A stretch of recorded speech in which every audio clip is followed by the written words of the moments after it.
A very warm welcome to IDFC First Bank presents Leaders of Tomorrow Season 11. I'm Ritvika Gupta.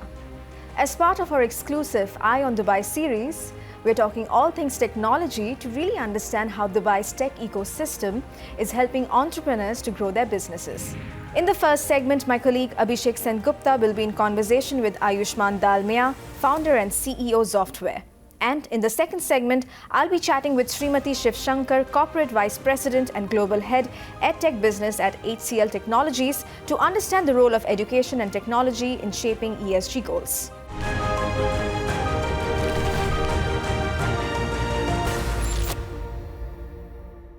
Dubai raised over $2 billion out of UAE's $2.5 billion raised last year. And that's because Dubai is a place where companies building tech for pretty much everything are nurtured. In fact, a key part of the D33 plan is for Dubai to support the growth of companies to become unicorns. But how is it shaping up in reality on the ground in the year 2023 for companies like Zoftware? Let's find out.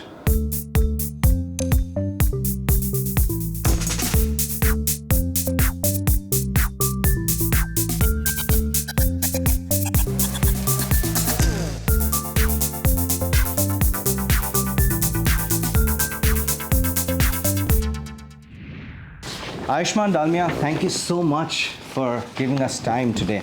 Thank you for having me. Let's begin with your story. You recently launched Zoftware. It's a SaaS platform.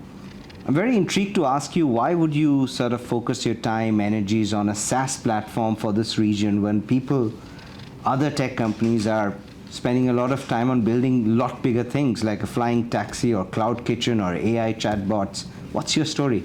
Awesome. Firstly, thanks for having me, Abhishek. I appreciate it. SaaS has been growing globally at an extremely rapid pace.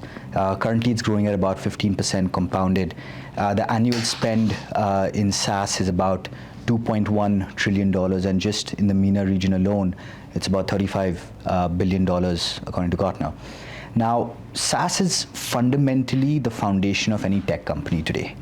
If any business, if it's a flying taxi, if it is vertical farms, all of them require SaaS in some sort of way, and that's what has inspired me to create a platform to democratize any business when it comes to selecting a software. And we sort of help them discover that kind of the right kind of software for their business. Dubai last year set up a fund, a 1 billion dirham fund that sort of aims to see at least 1,000 digital companies come up over the next 5 years. Now, when you look at tech companies elsewhere, the valuations are shrinking, there are a lot of corrections happening, jobs are being taken off the market, but that's not the case here in Dubai, because here funding seems to be surging. There must be something about Dubai that's really special to a lot of you who've been doing business here for a while.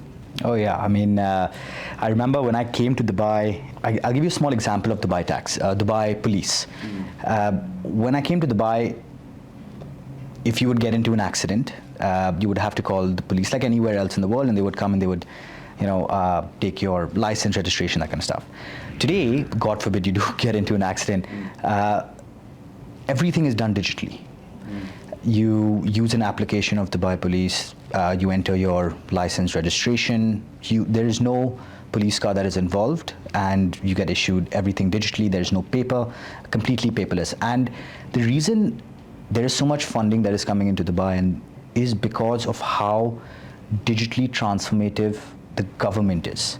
So it is really a push down from the government to the multinationals, to the local organizations, to the SMEs, and that push from the government all the way down is what is seeing transformation digitally. And that is where the funding is coming in. That is why people that is why angels, venture capitalists are looking to put in money in tech startups in the Middle East, is because of this exact reason. Now, it's interesting that you mentioned funding, because if you look at the numbers, up until last year, I think UAE raised about 55% of the 9.1 billion that was raised across the MENA region. And Dubai alone accounts for about 95% of that funding.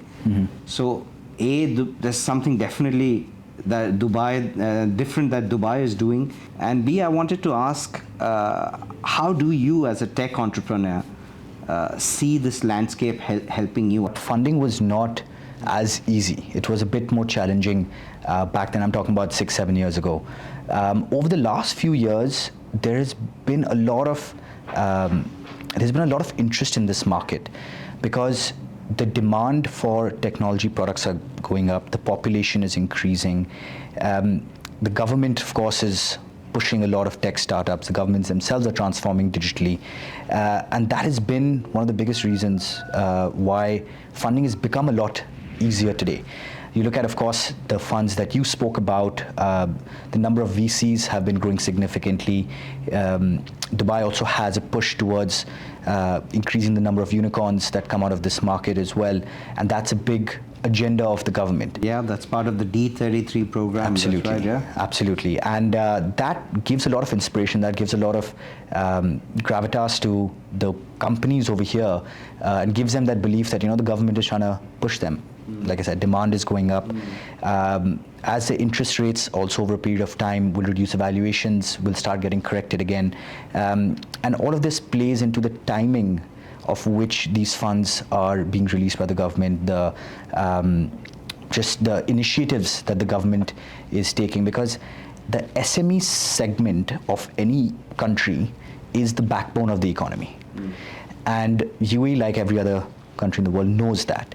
And that's why they're pushing funding for the SME segment specifically by promoting technology and digital transformation. You've done business in the UK, you've done business in other countries, and then eventually you came back to the city where you grew up in. So tell us what got you back to Dubai, what attracted you, and what are your immediate sort of future tasks? So that's a very interesting question. Of course, I grew up in Dubai, so there's a bit of a emotional connection to home. The family is based out of here.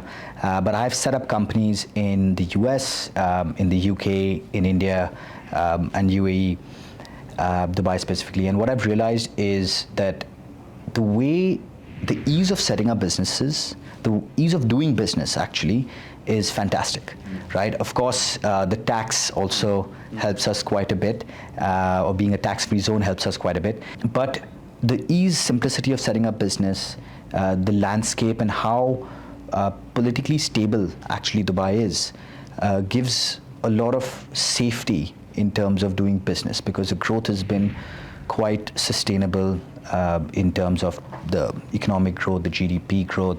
Things have been stable over here, and that gives a sense of safety when it comes to setting up business. And of course, with the government pushing innovation for tech companies like us, that's another added bonus. Before we sort of wrap this up, I'd like to take you back to the India story. You did mention that India is your answer for a lot of your current resource crunch.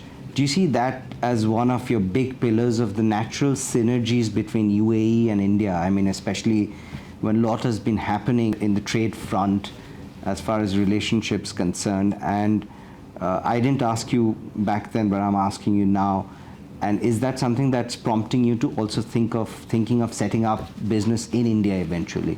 Absolutely. I think the ease of doing business between India and UAE has significantly increased compared to what it was maybe a few years ago. You can sit in Dubai and operate the India market or vice versa. The demand in India, of course, India is an ocean, right? It's a much larger market. So setting up shop over here, catering to the MENA market and catering to the India market is something that has become a lot simpler. Yeah, so, and seamless, I guess. And seamless, absolutely. With if you have to transfer capital from one country to another country, setting up bank accounts, revenue coming in from India into my UAE bank account, it's not difficult at all to move those funds and transfer those funds around. So it's actually become a lot more easier. You set up Zoftware just a while back. What is your outlook here in the UAE as far as 2023 is concerned? So I'm actually extremely bullish for 2023. UAE has been doing quite well this year, given the economic circumstances and the situations in other parts of the world. A fun fact is that UAE's average age is roughly about 30 versus US or China, which is 37. So Young you actually have a very workforce, young workforce and a very young population. Given everyone is employed over here, everyone has to have a visa to work over here. And they're highly qualified and very Highly qualified skillful, people, exactly. So your growth rate over here is a lot faster. So if, let's say, the rest of the world is growing at a certain pace, UAE typically grows a little bit faster than that. And I'm extremely bullish for 2023. Of course, the support is there from the government. You can tell by the payments the governments have been paying on time, which is fantastic. There's investments in the infrastructure. There's investments, of course, in tech with the $1 billion dirham fund that's come out. So a lot of these indicators and these factors that have been pushed really gives a sense of positivity in this region, and that's why I think 2023 could be a good year. Aayushman Dalmia, I wish you all the luck, and we shall catch up very Thank you so soon. much. Thank you so much. It's time for a quick break here. We'll be back shortly. Stay tuned.